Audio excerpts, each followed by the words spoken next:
Obviamente el alcoholismo no distingue ni edades, ni sexos, ni condiciones sociales, ni nacionalidades, ni religión, ni nada. Díganme qué hago, cómo le hago. Tienes que entender que tú no tienes el poder ni de curar, ni de controlar, ni causaste esta enfermedad. A mí me toca curar mis heridas, mis propias heridas. Cuando tú llegas a un lugar donde hay personas que te abrazan, que te comprenden, que no te juzgan, que te acompañan, esa imperiosa necesidad y esa ansiedad tan incontrolable por andar rescatando a otras personas. Traté de ser el Dios de mi mundo y traté de tener todo bajo control años, años y años y no pude. Y cualquier miembro de tu casa que no respete esos límites, se va. Hijos huérfanos de padres vivos. De lo simple a lo extraordinario.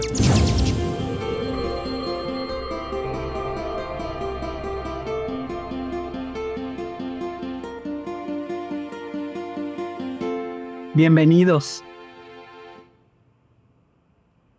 Bienvenidos y bienvenidas a otro episodio más de Lo Simple a lo Extraordinario. Hoy tenemos el gran honor de recibir a Julieta Fregoso. Y este día se va a tratar de hacer conciencia. Por eso ella quiso hacer esta entrevista y aceptó esta invitación, de la cual me siento muy honrada de tenerte aquí. Igualmente. Y el tema del que vamos a hacer conciencia es el tema del alcoholismo. Fíjense que por cada persona alcohólica hay 5 personas mínimo afectadas alrededor de ese enfermo. Claudia Black dice que los hijos de alcohólicos tienen 3 destinos: o ser alcohólicos, vincularse con una persona alcohólica, o ser adultos disfuncionales. Y con unas características que son no hablar, no sentir y no confiar. Culpa, control y aislamiento. Ahorita esto lo vamos a desglosar con Julieta, nos lo va a explicar, pero es algo que se me hizo súper importante, que debemos de saber para hacer muchísima conciencia sobre este tema, del cual casi no nos gusta hablar y que muchas veces preferimos evadir o como que no existe en nuestras vidas, ¿no? Julieta Fregoso escribió el libro Toma Todo, un libro que nos da muchísimas herramientas y nos ayuda a visibilizar y hacer conciencia en este tema. Y ya quiero darte la bienvenida a esta tu casa, Julieta. Muchas gracias. Un placer reencontrarte después de tantos años. ¿Qué tal? Sí. ¿Qué tal?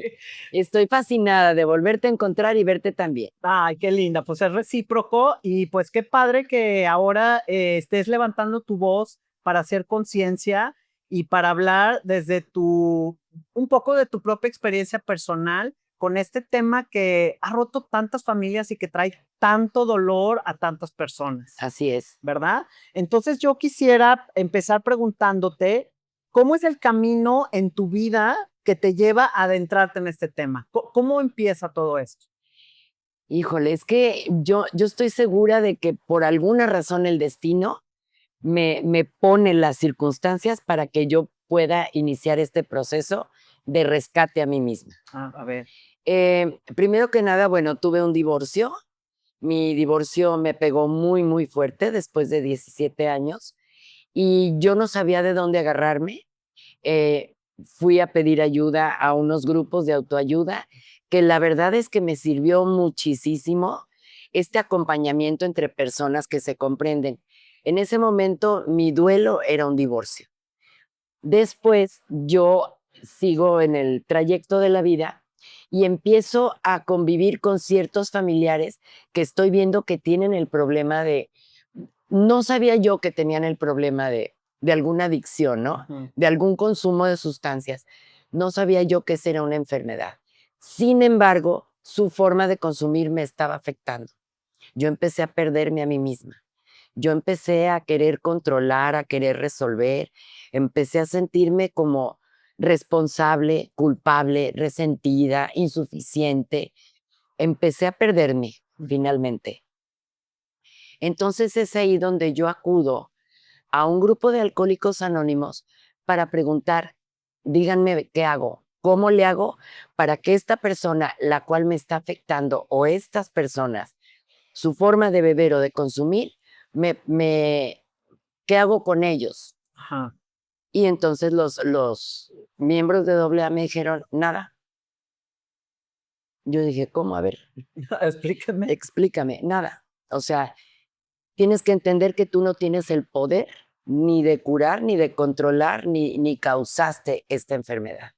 Lo que a ti te toca es pedir ayuda para ti, para poder saber enfrentar toda esta afectación que estás padeciendo derivada de la forma de consumir de alguien más, independientemente si está catalogado como alcohólico o no alcohólico, como enfermedad, eso no es tu asunto. Tú atiéndete tú. Wow. Y fue entonces cuando dejé aquellos grupos de autoayuda que me sacaron a flote en la cuestión de mi divorcio y entré, perdón, a grupos de autoayuda que se centran precisamente en acompañar a familiares y amigos de alcohólicos. A ver, aquí se me viene una pregunta porque es muy común que, por ejemplo, si tú creciste en una familia con un alcohólico dentro de tu familia, sea tu papá, un tío muy cercano, etcétera, un abuelo, no sé, Ajá. ¿hay esta tendencia o por qué esta persona que creció en ese entorno acaba relacionándose o acaba casándose o acaba teniendo parejas o relaciones con personas con este mismo problema? ¿Por qué pasa esto? Mira, yo quiero primero aclarar que yo no soy una profesional en este tema. Ajá. Yo te hablo con base a lo que he aprendido en mi experiencia y de todas las personas que me ha tocado escuchar, ¿no? Pues sus experiencias a su vez. Te puedo decir que científicamente por ahí me ha tocado escuchar que hay como una especie de, ¿cómo te diré? Como de herencia genética. Esto tiene que ver con el lóbulo frontal, el sistema de recompensas que funciona diferente en un enfermo alcohólico. Ok. Esto pudiera ser la parte científica que, como digo, no estoy asegurándolo. Comparto lo que he escuchado, nada más. Pero lo que sí me queda clarísimo es que cuando una persona crece en un nidito donde hay alcohol, las conductas y las actitudes de la familia en general están tergiversadas, están enfermas, están en caos. Son personas y familias en general en caos. No hay comunicación, no hay respeto, no hay confianza. En fin, ya platicaremos de todo esto. Y las personas que crecen en este entorno aprenden a, a que ese es el terreno que conocen. Saben moverse en el caos. Inconscientemente en su adultez llegan a buscar personas afines, personas en caos, personas rotas, lastimadas. Les llega la pareja buena o buena, entre comillas, una persona O sana. sana. Ujú. O los amigos, los entornos sociales sanos, y les parecen aburridos, les parecen sin chiste, les parecen vanos, o sea, Hay un aspecto como de adrenalina, como ah, de causar, como detonar esta emoción o sí, esto, sucede. sí, claro, porque yo inconscientemente estoy ya adicta, pues se podría decir, a este caos que me mantiene viva, a este vaivén de emociones que me dice, aquí es, o sea, esto me engancha, esto me prende. Y cuando yo veo tranquilidad, huyo, hasta miedo me da. Qué interesante. Esto puede ser causado, bueno, me queda claro, sí, es causado por las actitudes enfermas con las que crecí y en donde me sé mover. En ese terreno me sé mover. Inconscientemente me voy ahí. Y podría estar ahí, podríamos añadir como este síndrome del héroe, de yo quiero rescatar o salvar a, o eso no o sea, o eso no se da en esta persona. Claro que se da, porque mira, se dice que los hijos de alcohólicos son hijos huérfanos de padres vivos. Ay, qué Es fuerte, muy fuerte. qué fuerte. ¿Cómo es esto? O sea, ¿qué es lo que pasa? Vamos a poner el ejemplo típico, ¿no? De una familia.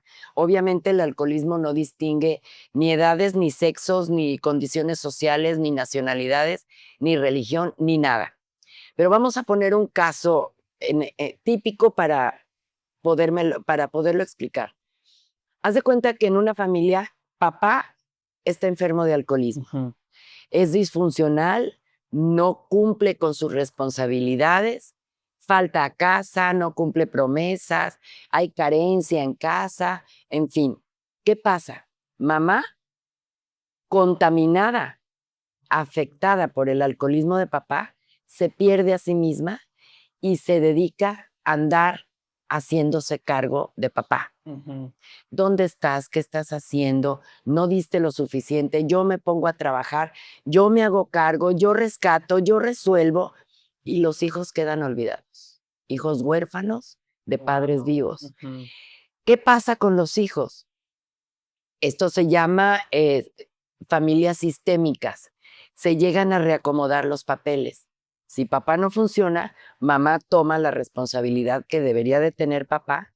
Te digo en un Claro. ejemplo genérico, ¿no? Mamá toma la responsabilidad que debería de tener papá y alguno de los hijos toma la responsabilidad de mamá para con los demás hijos. Yo crezco sintiéndome responsable de mis hermanitos. Yo les reviso la tarea, yo los llevo a la escuela, o yo les hago unas quesadillas, o yo los trato de enseñar, o yo los protejo cuando hay caos en casa. Y yo crezco sintiendo que es mi obligación, es mi deber, es mi responsabilidad hacerme cargo de los demás.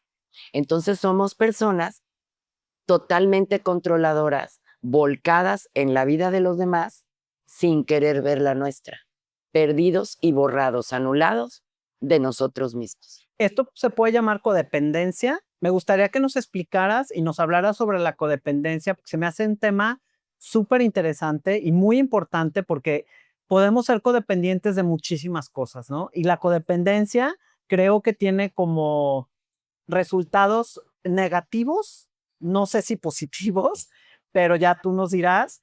¿Y qué pasa con la codependencia en un sistema familiar en donde hay un alcohólico dentro de la familia? Ok, mira, tal cual como codependencia, quiero primero avisar, con todo respeto, no soy profesional, este es un término profesional. ¿Qué entiendo yo por esto? Codepender es depender uno del otro, Sí. ¿no? Cuando yo hablo de dependencia a una sustancia, por decirte, si yo dependo del alcohol, soy dependiente, pero el alcohol no depende de mí. El alcohol puede estar o no estar, no depende de mí.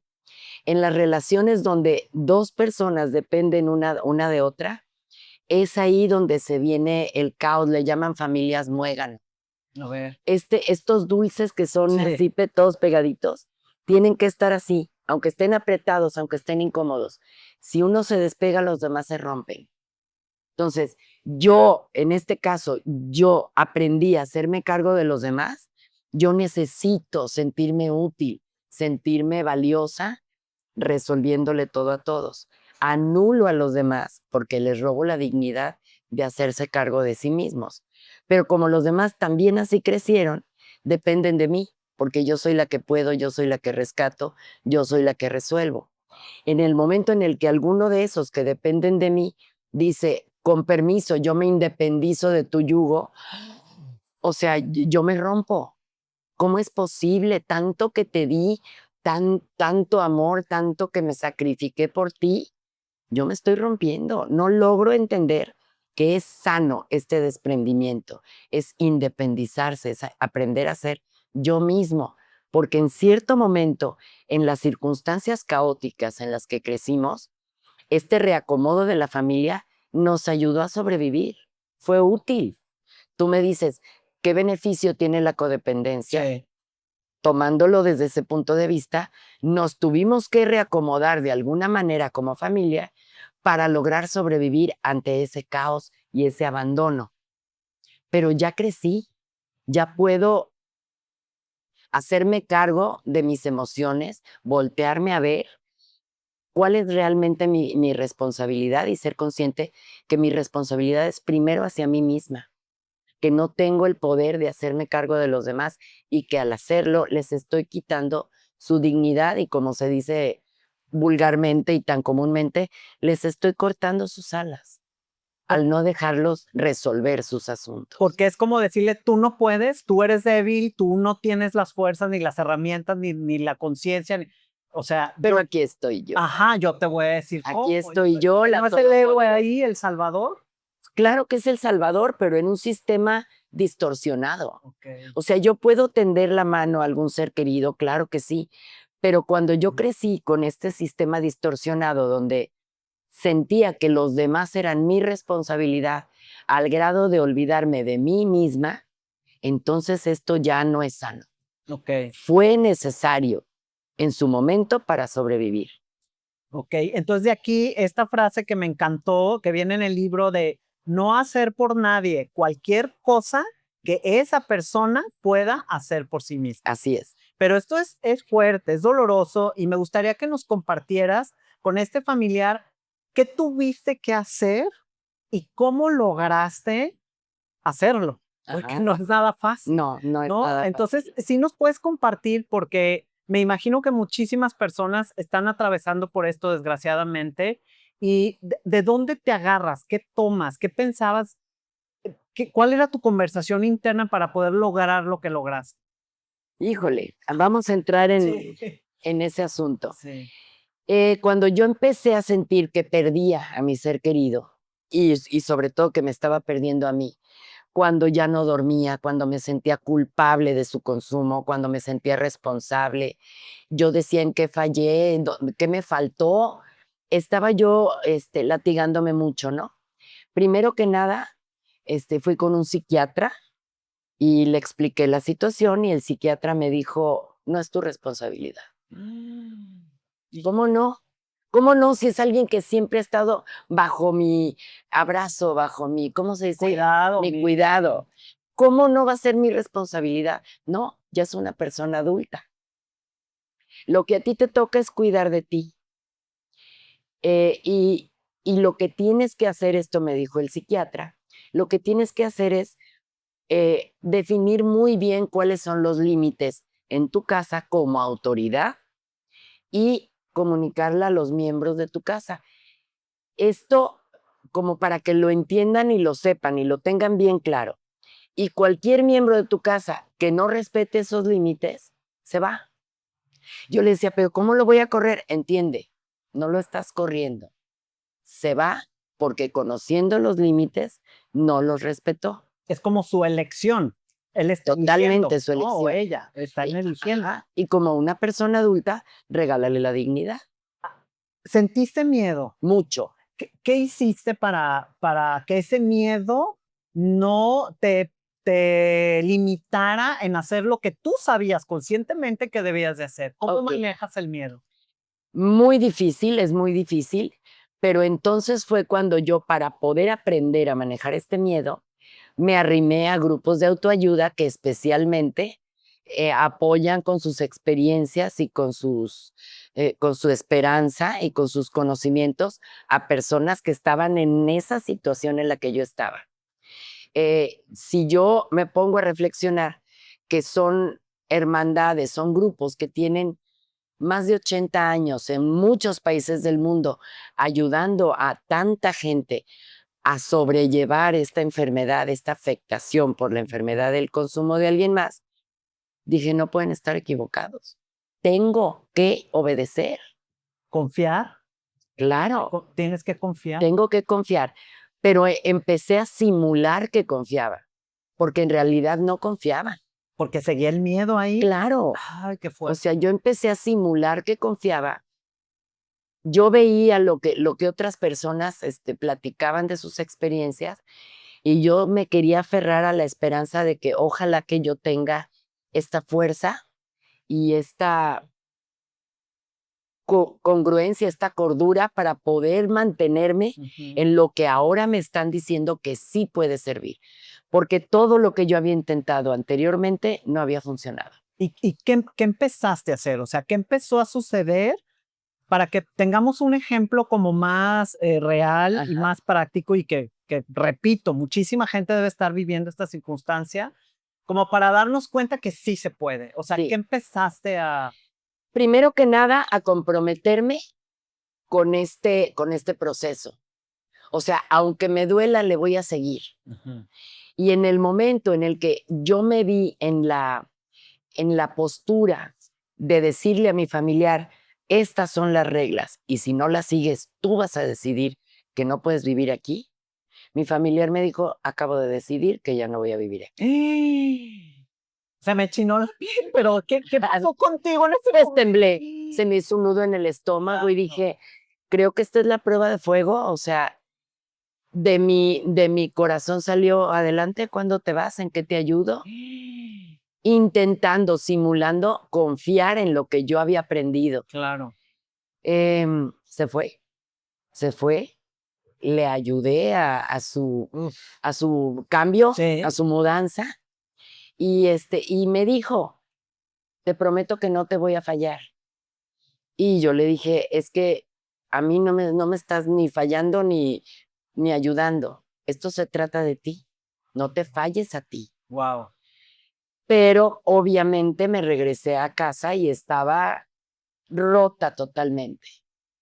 Pero sigo con mi programa de autoayuda y me sigo fortaleciendo. Esto es de picar piedra y de sostenerse y de tener continuidad y constancia. ¿Qué hace el amor en este punto? El amor te enseña que muchas veces hay amor que mata y el amor que yo le estaba dando a esta persona lo estaba matando. Le estaba cortando las alas, le estaba impidiendo crecer por sí mismo. Yo era quien resolvía y quien rescataba y quien apapachaba y quien mentía y quien justificaba. Estaba perdiendo mi salud, estaba perdiendo mi fe, estaba perdiendo mi confianza, estaba perdiendo mi dinero, mi autoestima, estaba perdiendo todo y no estaba logrando nada, al contrario, O sea, es un amor mal entendido. muy mal entendido. Con este amor yo estaba destruyendo a mi ser querido. ¿Y cómo transformas este amor para, dentro de este dolor de hacer lo que tenías que hacer y hacerte responsable? ¿Cómo se logra eso? Ya nos has ido diciendo que primero, bueno, fingiste, ¿no? Ajá. Que ella sí, pero ¿en dónde sientes que vas sintiendo este cambio, que el amor se va transformando para un amor que sabe que ese es el camino? Mira, como te digo, importantísimo la constancia y el compromiso conmigo misma de mantenerme. Esto no se logra sola, jamás, porque mis demonios seguían dando vueltas. Yo tenía que ir a mis grupos y escuchar y recobrar la esperanza y solo por el día de hoy mantenerme, solo por el día de hoy.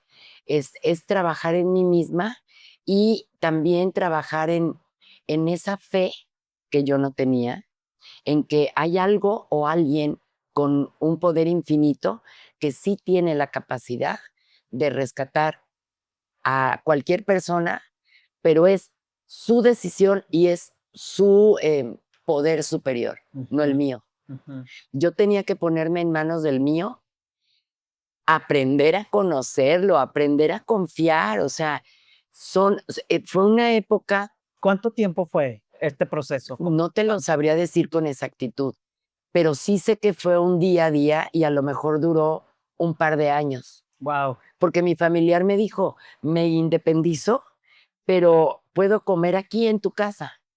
Y yo le dije, sí, claro, ¿qué día? Y me dijo, no, o sea, comer aquí. No, pues es que eso no es independencia. Me estaba doliendo el corazón. Sí. Tienes que elegir un día y un día, claro que sí te recibo, platicamos, convivimos y todo. Me prometí a mí misma soltar a esa persona en el sentido de, ya le regalé su independencia, ya le di su libertad de elegir cuál es su destino, ahora lo tengo que respetar.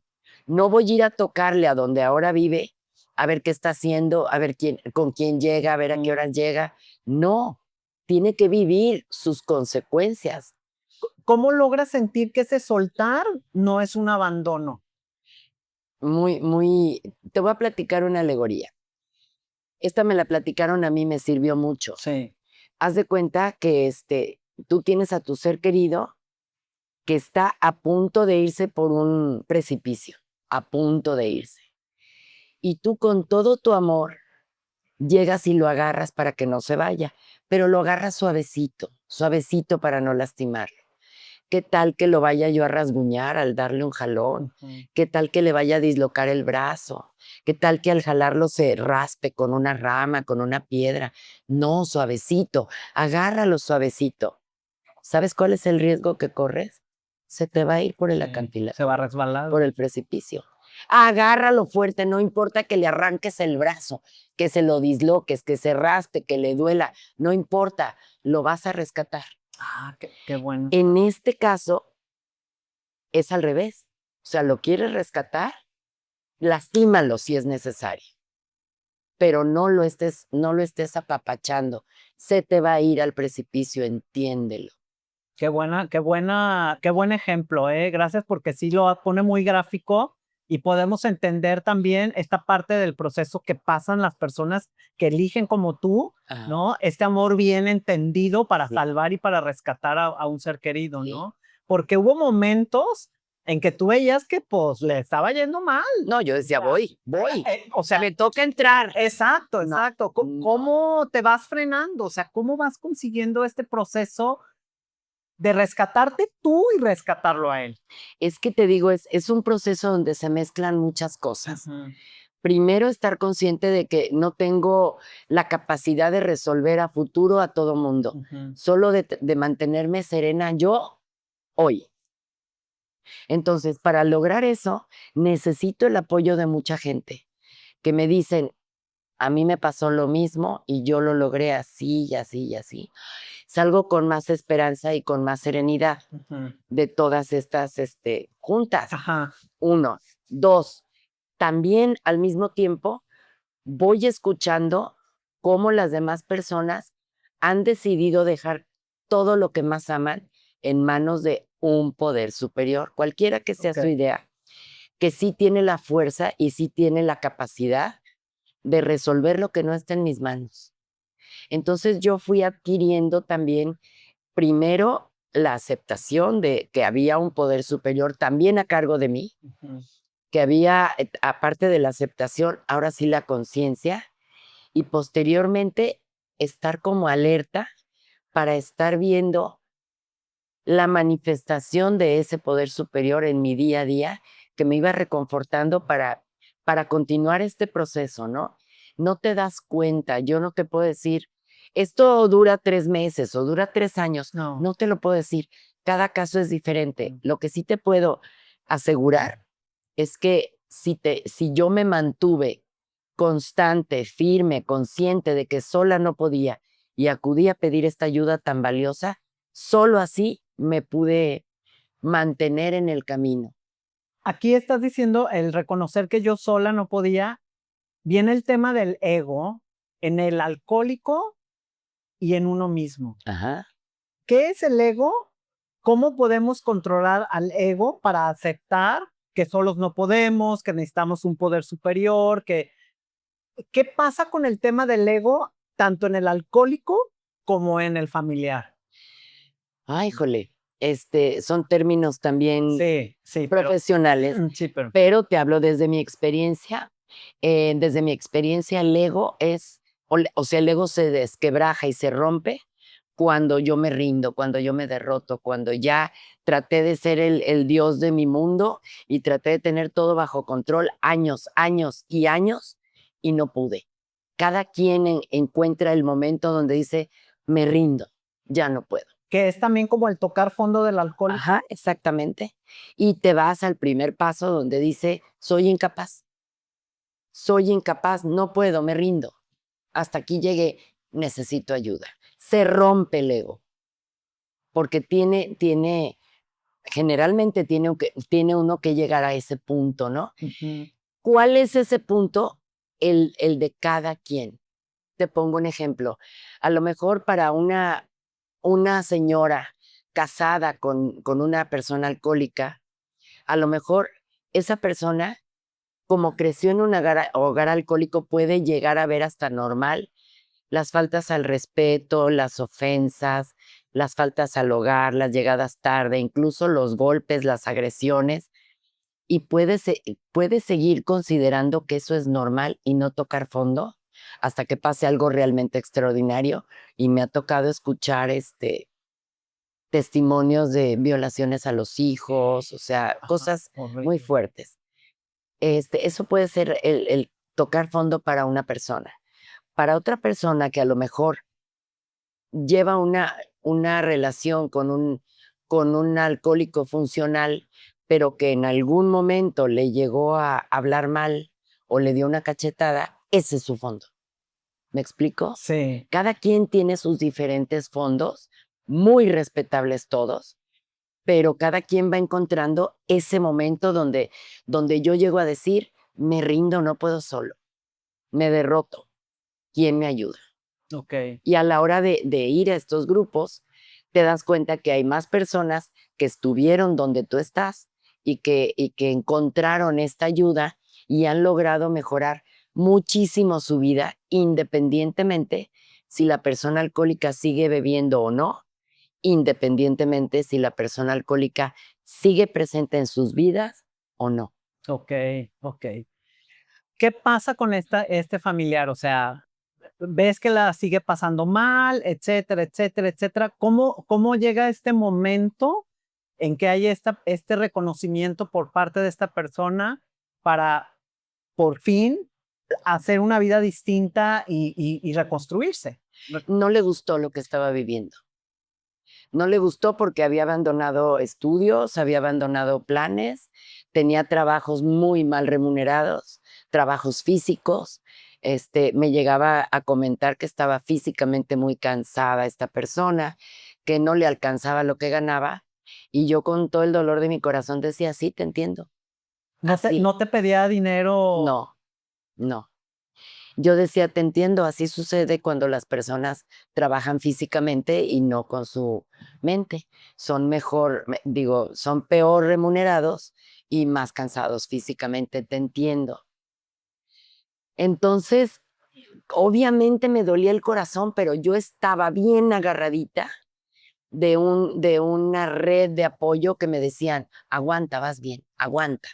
Guau. Entonces, en todo este proceso, sí se dieron varias circunstancias, donde sí de repente llegó a pedir ayuda en algún momento, y me tocó decir: "Podría ayudarte, pero ahora sé que si te ayudo, te estoy haciendo daño. Entonces, decido no ayudarte para ayudarte". Sí, claro, ¿Sí me claro, explico? eso me gusta, sí. Entonces, pues esta persona hoy en día agradece profundamente y alguna vez, si quieres, puedes invitar a esta persona. Sí, me encantaría. Agradece profundamente lo que yo no le di, porque eso le permitió descubrir hasta dónde podía llegar con sus propias fuerzas. Wow, wow. Pero creo que sí fue, no creo, sí fue algo muy fuerte para mí. A lo mejor hay personas que han vivido historias muchísimo más dramáticas que la mía, no lo dudo, más bien lo sé. Pero lo que sí te puedo decir es que el problema más grave que puede haber para un ser humano es el propio. Y para mí, ese era el problema más grave. Claro. El minimizarlo comparándome con otras personas no sirve, No, no ayuda. no ayuda en lo más mínimo. En ese momento ese era mi problema y yo necesitaba desesperadamente ayuda. Y descubrí que en realidad yo era la que necesitaba ayuda para rescatarme a mí. Y en el momento en el que yo cambio ciertas actitudes y estoy consciente de qué es lo que a mí me concierne y dónde sí está mi poder, empiezo a agarrar esas herramientas y como por arte de magia, digamos, Sí, empieza a modificarse mi entorno, claro, las personas que están a mi alrededor, que de repente puede ser que brinquen, como te digo, los muéganos que claro. me separo y se rompen y se sienten, pero finalmente llegamos a reconstruirnos cada quien como individuos. Esa ha Guau. sido mi experiencia. Ajá. Este, qué bien, o sea, la verdad, este es un mensaje de esperanza porque esto que nos estás compartiendo es, si tienes el compromiso contigo y con esta persona y te haces responsable y trabajas en ti, sí es posible. Sí, No es imposible, sí se puede y este es el camino, ¿no? así es. Porque ya está probado, comprobado, ¿no? Con muchísimos casos en que la mano dura sostenida por el amor profundo, bien entendido, Exactamente. ¿no? es el que rescata a la persona, ¿no? Exactamente. Con el ego a un lado y con decir, tengo yo ayuda para poder ayudarte y poder ayudarme, Y ¿no? Es lo poder que encontrar una forma inteligente de reaccionar ante lo que tú pides a gritos. Quizá, mira, esto es bien importante. ¿Ves nuestros episodios en YouTube? Entonces, suscríbete. Cada lunes hay un episodio nuevo. Activa la campanita para que no te pierdas lo que viene. Y si algo te dejó pensando, dale like y así más personas encuentran estas historias extraordinarias. Nos vemos pronto. Lo que la persona que consume inconscientemente provoca en mí es una ansiedad terrible. Una ansiedad terrible, y cada vez que consume o con sus actitudes, yo empiezo con esta ansiedad. Claro. Y si estando alcoholizada o alcoholizado lo violentan o le roban, o si choca, o si lo meten al bote, mi cabeza empieza a dar unas vueltas de verdad impresionantes. Yo ya estoy llorándolo en el panteón o llorándole en el panteón, cuando en realidad no ha pasado nada, ¿no? Pero esta ansiedad tan grande que suele causar en mí, que yo permito que suceda, me arrastra a querer ir a buscar a esa Claro. persona, a pagar lo que debe, a decir que yo iba manejando, a resolver sus problemas, a mentir para rescatarla o rescatarlo, y no lo estoy ayudando. Estoy propiciando que su proceso de enfermedad avance, avance, avance. El alcoholismo es una enfermedad incurable, progresiva y mortal. Y si bien yo no tengo la capacidad ni de curarla, ni de controlarla, cuando menos tengo que entender que no debo propiciarla, propiciar que siga. ¿Cómo frenas en tu mente esta vorágine de pensamientos que te llevan a, ¿no?, a hacer cosas que no deberías de hacer? ¿Cómo frenabas estos demonios internos, estas ideas, estos miedos? ¿Cómo le Como te digo, es práctica.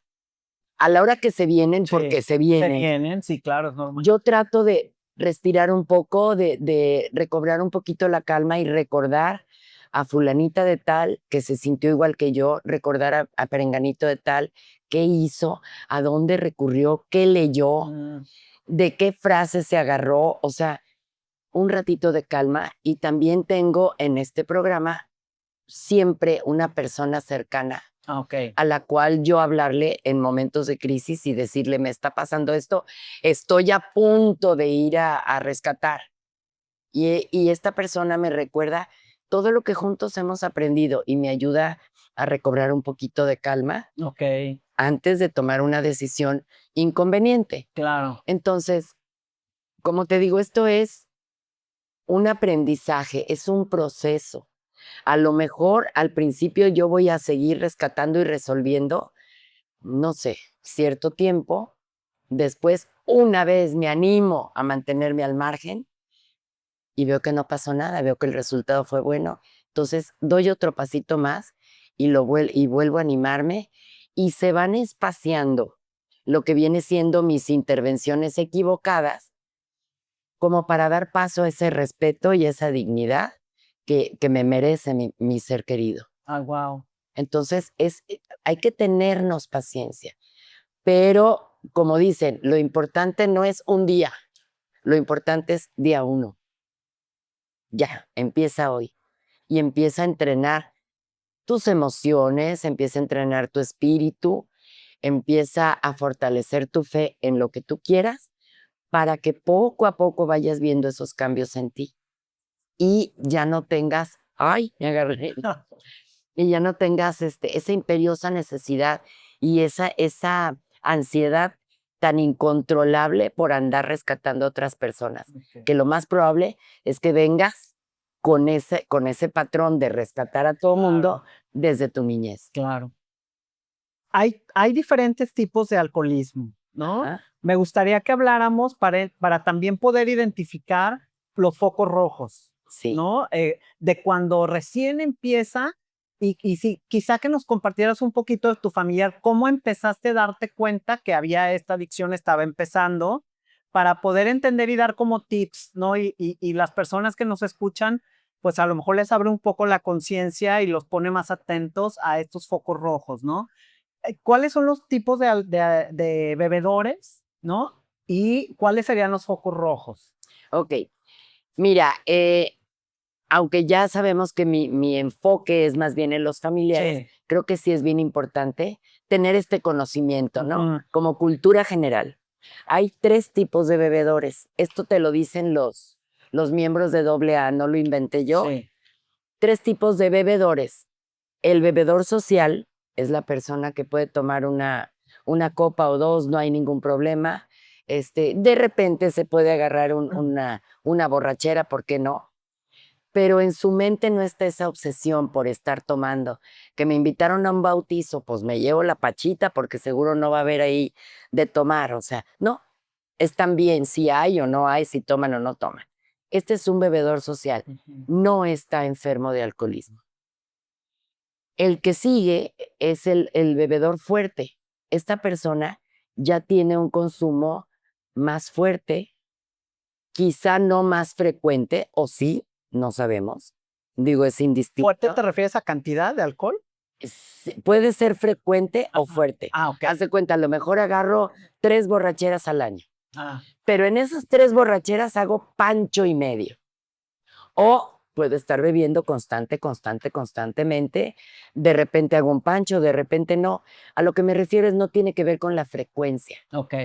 Pero si esta persona, que es un bebedor fuerte, empieza a tener problemas en cualquier aspecto, en cualquier área de su vida, que su esposo o su esposa le dijeron, ya fue demasiado, si tú sigues tomando yo me voy. O el médico que le diga, estás a punto de que te dé un infarto, tu hígado ya no puede, traes el colesterol muy alto, en fin, debes parar. O en su trabajo, el jefe, por cualquier circunstancia en su vida que tenga que parar, tiene la capacidad de hacerlo, Ok. ¿sí? Ese fue el bebedor fuerte.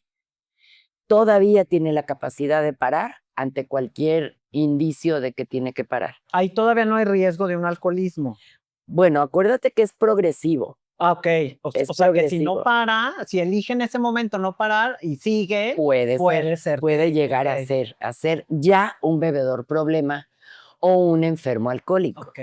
Ya el enfermo alcohólico o alcohólica es quien ya perdió la capacidad de parar. ¿Cómo es esto? Primero que nada, hay ciertas características.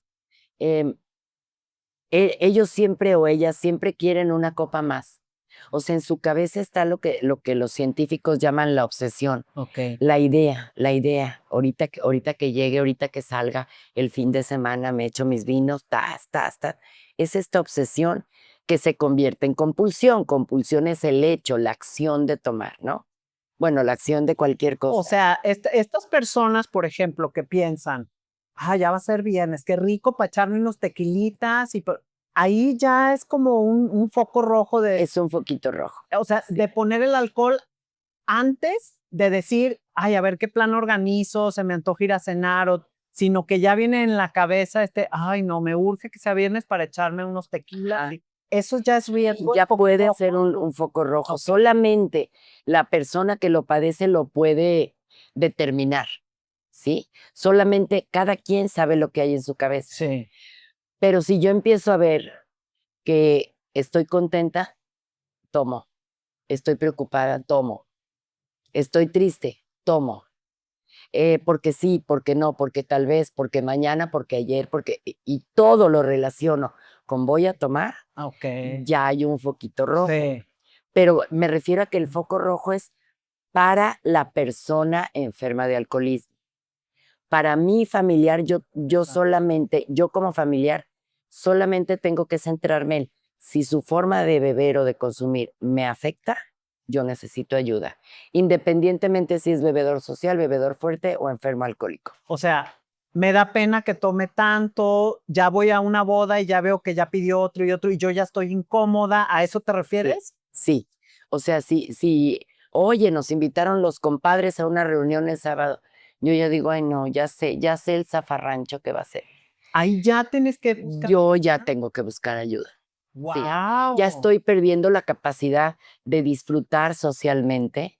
Ya me está dando miedo el subirme al carro con una persona porque siento que estoy en riesgo. Guau. Ya sé que si van a jugar las Chivas, va a agarrar una borrachera de Ya aquellas. estoy incómoda, ya no Ya, me gusta, ya me afecta. Ya me afecta y ya mi cabeza está volando, ya se está imaginando el desenlace de cada situación. Entonces te digo, no es tanto como calificar, va para enfermo alcohólico o enferma alcohólica No. o no, eso les toca a ellos. A mí me toca decir, me está afectando, es momento de pedir ayuda. Antes de que esto siga, yo puedo aprender a manejarme a mí ante esta evolución. Beben cuando no desean hacerlo, Ay, eso está raro, ¿no? A ver, sí, sí, pero es una característica. pero ¿cómo beberías si no quieres hacerlo? O sea, Mira, a mí me tocó escuchar un testimonio de una persona enferma de alcoholismo. Era un chavo joven que dijo que, pues él tomaba y tomaba y tomaba y de Sí. todos lados salía borracho. sí. Y entonces estaba a punto de hacer su examen de admisión para la universidad. Entonces sus papás le habían prometido que si pasaba el examen le iban a regalar un carro para irse a la universidad. Eh, por supuesto que él quería su carro sí o sí. Un día antes del examen, de cuando él iba a presentar su examen era a las 8 de la mañana, un día antes, lo invitan a salir, vámonos de antro. No, no, porque es que si me desvelo, mañana tengo examen y yo tengo que estar fresco y temprano. Ándale, vamos, bueno, pues vamos. Total, me tomo una o dos y me regreso temprano. Faltó al examen. Fue el último que salió del antro arrastrando y él bebió cuando no planeaba hacerlo. Okey. Se da la oportunidad de tomarse una copa y ya de ahí le sigue. Sí. Ya, pierde la oportunidad. O sea, bebe cuando no desea hacerlo. Otra característica que a los no alcohólicos nos desorienta mucho, nos confunde mucho, es que pueden tener periodos de abstinencia. ¿Que ahí entraría el alcohólico funcional, entre comillas? No. No, A ver, entonces, dime de esto. periodos de abstinencia se refiere a que, como te comentaba hace rato, se compone de dos cosas. Lo que es la obsesión Sí. por estar consumiendo, que a su vez se convierte en la compulsión de ya la acción de consumir. Sí. Ok. Una persona alcohólica tiene la capacidad de temporalmente controlar la obsesión. O sea, periodos de abstinencia. No estoy tomando. Qué chistoso. Ajá. Entonces, los familiares decimos, es que no tienes fuerza de voluntad, es que yo paro cuando yo quiera y te lo demuestro. A ver, toda la cuaresma no voy a tomar. O este año no voy a tomar. Y lo juran, hasta hay sacerdotes que te firman, Ajá. está jurado.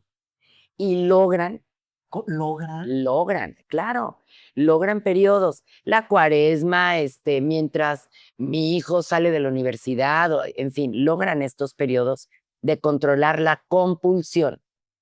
Sin embargo, la obsesión sigue, sigue, sigue. Nada más estoy esperando que sea el domingo de Pascua para darle con todo.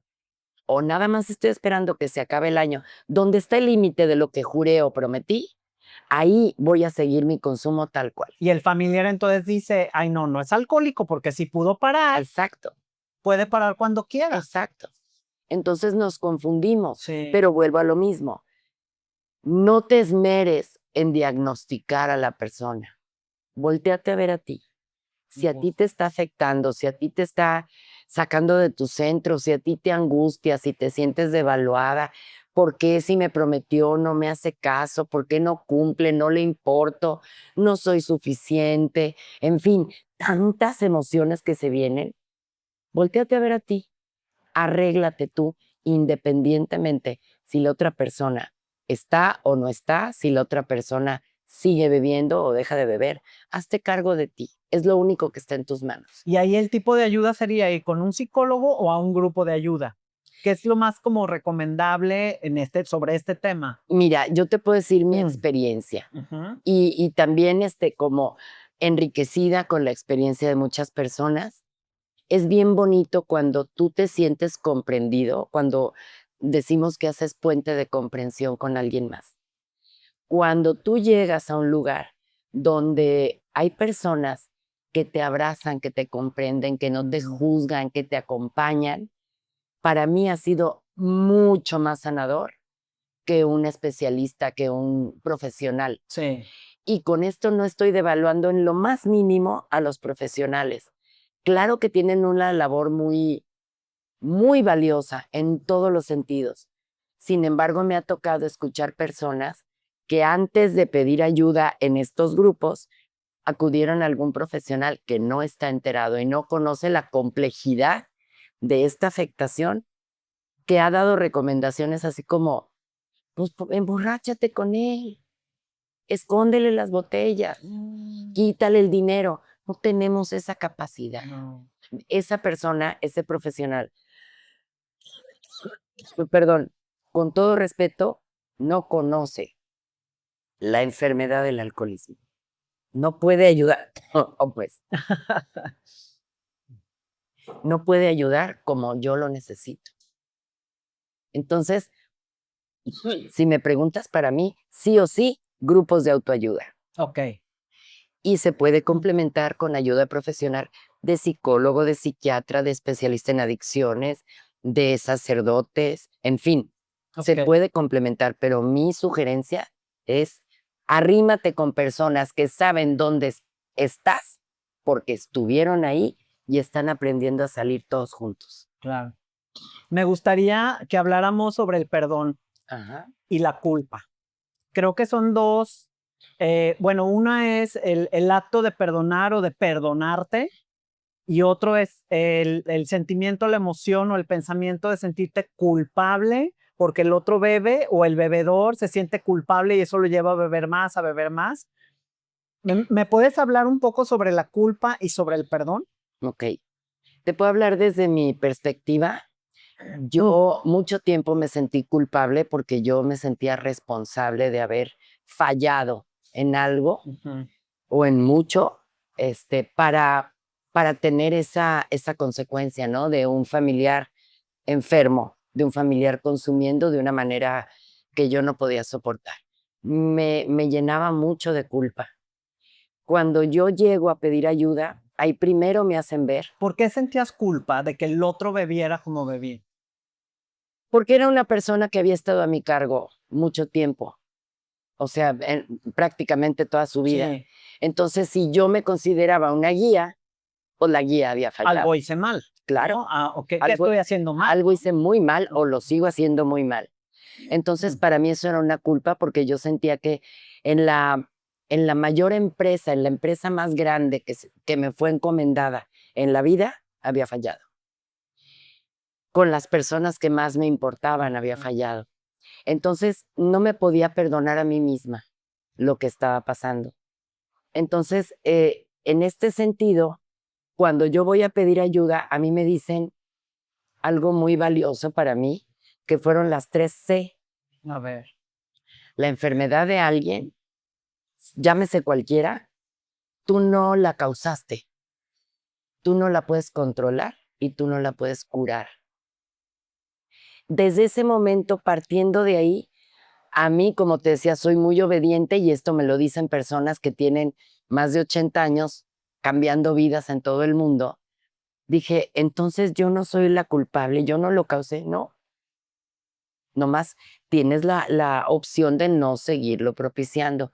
Esto a mí me bajó muchísimo la culpa. Claro. Pero también la culpa tiene que ver con esta enfermedad que el alcohólico o la alcohólica nos comparte, nos afecta, nos contagia. Yo compro esa culpa. La persona alcohólica me dice, porque me gritas, porque me ofendes, porque me juzgas, porque no me valoras, por tu culpa, por todo eso, yo bebo. Entonces, me la compro también. Wow. Vengo cargada de culpas y yo necesito saber dónde sí está mi responsabilidad para conmigo y soltar todas esas culpas que yo me he ido comprando a lo largo del proceso de mi contagio de una persona alcohólica. Eso es en cuanto a la culpa. En cuanto al perdón, mi experiencia personal, he aprendido, es un proceso también, a perdonarme a mí misma el abandono en el que yo me dejé por querer rescatar a otras personas. Wow. Dice una frase que a mí me encanta: no te partas en pedazos por mantener a otros completos. Y la verdad es que yo me partí en pedazos y ¿qué crees? No mantenía completo a nadie. Nada más yo me despedazaba. Entonces, al ir aprendiendo esto, empiezo primero un proceso de perdonarme a mí misma. ¿Cuántas veces me hice a un lado por creer que no merecía? ¿Cuántas veces me hice a un lado por creer que no valía, que no era suficiente? Y al irme recuperando a mí misma, puedo entonces primero perdonarme a mí y luego llegar a comprender que las otras personas así son. Y lo que hicieron en mi contra fue porque yo lo permití. Entonces puedo empezar a comprender y a soltar a esas personas y otorgarles el perdón. Yo he aprendido que no es como desde mi pedestal te absuelvo, no. Ajá. Y se ha dicho muchísimas veces, el perdón es para mí, el perdón es un regalo para mí. También hay otra alegoría ahí que a mí me gusta muchísimo y me ayudó mucho a entender cuál es el beneficio para mí de perdonar a alguien. Haz de cuenta que yo voy caminando por el bosque, soy una serpiente. Yo voy caminando por el bosque, de repente me sale la serpiente venenosa y réjale, me muerde Sí. y me envenena, me contamina. Entonces, pues yo ya estoy picada por la serpiente. ¿Qué es lo más inteligente? Agarrar la serpiente y sangolotearla. ¿Por qué me muerdes? ¿Por qué me envenenas? Si yo nada más venía pasando, yo no te hice nada, yo soy ecologista, mira, eres de lo peor, o sea, tengo esa opción. Sí. ¿Voy a ganar algo? No. O olvídate de la serpiente y ve y pide ayuda, estás envenenada. Haz algo por ti. Wow. Entonces, el perdón para mí significa, está bien, tú supiste porque lo hiciste, la serpiente muerde y echa veneno, punto. Ya no seguir enojada con la serpiente y gastando mi tiempo y mi energía y mi tranquilidad por querer acomodar a la serpiente. El perdón me regala a mí la posibilidad y la tranquilidad de ir a pedir ayuda para mí, de ir y quitarme el veneno. Porque también otra frase que dicen, cuando yo no curo mis heridas, corro el peligro de salpicar de sangre a los que más amo. Es cierto. Entonces, a mí me toca curar mis heridas, mis propias heridas. Y el perdón a la culebra, a la serpiente, es un regalo para mí, que me permite soltar ese asunto y centrarme en mí para vivir diferente. Wow. Quiero ya como última pregunta, porque el tiempo es nuestro verdugo. Podría estar hablando aquí Yo también. hora, el tema está súper interesante y da muchísimo. Hay muchísimas preguntas, pero quiero hacerte dos últimas preguntas. Sí. Cuando un alcohólico, ya sea que entre a una clínica de rehabilitación y deja de beber o vuelve a casa, o cuando no entra a una clínica de rehabilitación y entra a un programa y deja la bebida y demás, uno como familiar o como persona cercana al enfermo puede pensar que ya, se acabó, va a venir el hombre o la mujer maravillosa, qué emoción, ya, ¿no? Se acabaron los problemas. ¿Esto qué tan cierto es y qué no tan cierto? ¿Y cómo debemos de actuar o de pensar cómo se vive después de esto Ajá. ya con alguien que ya no está bebiendo? No es cierto, o sea, no viene la calma, al contrario. Es por eso que yo tanto insisto, hay que conocer la enfermedad de la persona alcohólica y mi enfermedad. Cuando la persona alcohólica vuelve de un internamiento, de un tratamiento, cuando inicia un proceso para dejar de beber o de consumir, porque ahorita hay mucha combinación, Ujú. tenemos que entender que esa persona está luchando contra 1000 demonios adentro de sí mismo. Va a estar irritable, va a estar evasivo, va a estar distante, no sé, o sea, va a haber muchos cambios en su persona y yo voy a querer estar, por mi enfermedad y mi afectación, voy a querer estar cuestionando, ¿y por qué no me dices? ¿Y qué hiciste? ¿Y qué te dijeron? ¿Y por qué llegaste tan tarde? ¿Y con quién estabas? La verdad es que están en un proceso tan complejo o vienen de un proceso tan complejo que apenas les alcanza para intentar acomodar su interior, como para tenerme a mí ahí encima, eh, y no les alcanza. O sea, yo puedo ser la propiciadora de que lleguen a tal punto de quiebre que digan, no, estaba mejor cuando tomaba. O yo llegar a decirles, ay, mejor vete a tomar porque no te aguanto. Ok, Si yo no comprendo este proceso, perdón, de mi ser querido, si yo no lo comprendo, puedo ser el detonante de que recaigan. ok. No la causa, No. pero sí el detonante, porque la bebida es el síntoma visible de la enfermedad.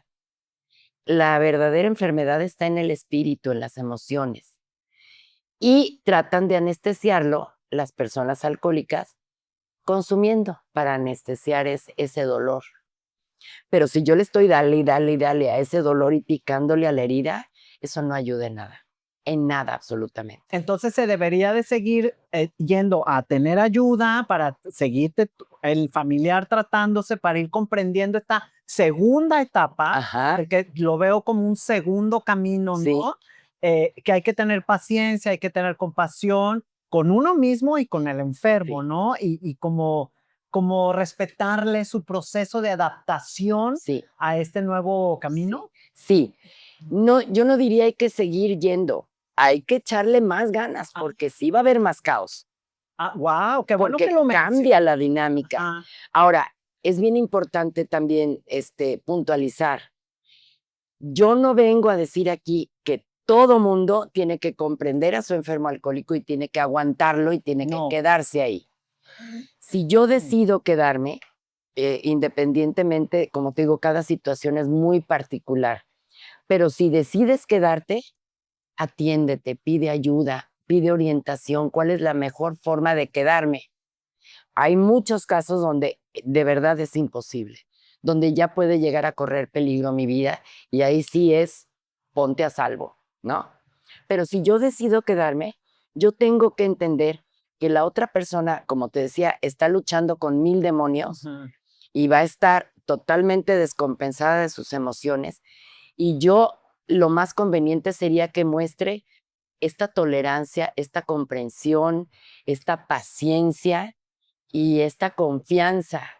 Toda la vida le he demostrado desconfianza y le esculco y le tiro las botellas y le quito el dinero. Y si va a salir, ¿dónde estás? ¿A qué horas vienes? ¿Con quién estás? ¿Qué estás haciendo? Yo he aprendido, confía. Cuando tú le avientas el paquete a la otra persona siente el peso y puede que sea de mucho más beneficio que se acostumbre como siempre a huir de ti para sacarte la vuelta. Claro. A mí me pasó, así me pasó. Yo le dije, de aquí en adelante eres libre de volar o de echar a perder tu vida. Es tu decisión. Me hago a un lado. Wow. Y a partir de ahí se pudo. Ajá. Sí. Última pregunta y ya. Sí, sí. ¿Es lo mismo ser abstemio a ¿cuál es la otra palabra? ¿O sobrio? ¿O sobrio? No. A ver, dinos la diferencia. La diferencia es abismal. Wow. Una persona abstemia es alguien que no está tomando, nada más. Está absteniéndose de tomar. Que puede ser este alcohólico que habíamos mencionado, que se cura y que dura cierto tiempo sin tomar. Ajá, Ahí es abstemio, porque Es abstemio, está en abstinencia, Sí. no está tomando. Ok. Nada más. Sobrio, la sobriedad viene de tranquilidad, viene de emocionalmente en paz. Entonces, cuando una persona deja de beber, en cierta etapa está en una etapa de abstinencia, pero tiene que seguir trabajando en su espíritu y en sus emociones para llegar a alcanzar esa sobriedad, esa tranquilidad. Ok. Yo puedo estar en sobriedad, tome o no tome, o sea, tú puedes ser una persona sobria, tranquila, no tiene que ver, porque en estos términos, qué bueno que lo dices, sí mucha gente se consume. No, mi marido se consume, se confunde. No, mi hijo, mi marido ahorita está sobrio. Muy probablemente no. Si Ajá. es una persona enferma con algún tipo de consumo y tiene un periodo donde ahorita no está consumiendo, probablemente esté exacerbado en sus actitudes, en sus desplantes y todo, no está sobrio. Está teniendo un periodo de abstinencia, nada más. No sé si se entiende la Sí se diferencia. entiende y ¿sabes qué? Qué bueno que lo aclaramos, porque yo siento que podemos llegar a engañarnos, a autoengañarnos con el término. Ajá, Porque esta persona que mencionas, por ejemplo, que pudiera decir: "Mi hijo está sobrio", da otro sentido el término, ¿no? sí, Cuando en realidad está en abstinencia y va a volver a beber, ajá. ¿no? Entonces, O no, cansado o no. porque te digo, en el caso de que alguien ya entró, por decirte, a doble A, Bueno, Alcohólicos sí, Anónimos, pero ya paró la bebida, pero sigue sufriendo por dentro, todavía no llega a la a la sobriedad, sobriedad, que es esta tranquilidad, esta y serenidad. este sentirse en control, ¿no? De poder evitar el alcohol y de Sí, poder porque tomar. está aprendiendo a callar los demonios que lo obligaban o que lo empujaban a beber. Okey, Entonces, te digo, puede ser un periodo de abstinencia de una persona alcohólica de aquí no bebo, ahí hay abstinencia, no hay sobriedad. O puede ser una persona que ya dijo, yo solo no puedo, necesito ayuda y comienza un proceso de recuperación que al inicio, pues nada más estamos hablando de abstinencia y a la par está aprendiendo a controlar sus demonios, a sacar su dolor, a drenar sus heridas para poco a poco llegar a lo que es una sobriedad, a estar serena o sereno consigo mismo y ya no necesitar tan desesperadamente esa sustancia que me hacía anestesiar los demonios. okey, muy bien. Pues gracias, Julieta, por compartirnos esta historia que nos lleva a hacer conciencia por un tema que causa tanto dolor. Gracias porque nos das esperanza y un libro en el que podemos entender, poner acción y salvarnos para salvar al otro. Gracias porque para tomar todo se necesita que nos responsabilicemos, nos comprometamos desde una acción amorosa para poder romper con los ciclos destructivos de una adicción.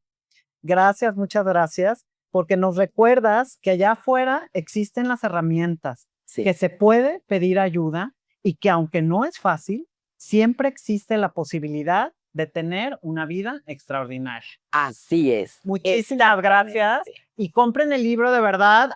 No terminé de leerlo porque lo compré ya como que muy cerca de la entrevista. Voy más de la mitad, pero sí se los quiero recomendar porque está de muy fácil lectura.